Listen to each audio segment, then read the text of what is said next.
గణేష్ వాళ్ళకి ఫోన్ చేస్తున్నారా? మా అక్కకు ఫోన్ చేస్తున్నారా? ఎందుకురా? ఇగో ఏం కూర వండిందని. ఇలా ఆదివారం ఉన్నారు. అక్క ఆదివారం ఉన్నది, ఇలా ఏం కూర వండినది? రొట్టెలు చేసినావా? రొట్టెలు కూడా తింటాడే, చికెన్ మటన్ అంటారా కానీ మళ్ళీ ఎవరు ఇంటికి పోతున్నాగు. మన గణేష్ గారు రాబట్టే ఏమిరా గణేష్ ఏమైంది? మంచిగా లవర్ పెట్టినట్లున్నది రొట్టెలు. మా అక్కకు ఫోన్ చేస్తున్నావు. ఎందుకురా?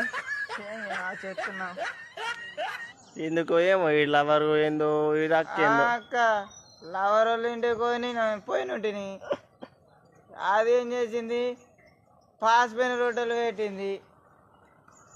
ఏం చేయాలా? రొట్టెలకు నోయి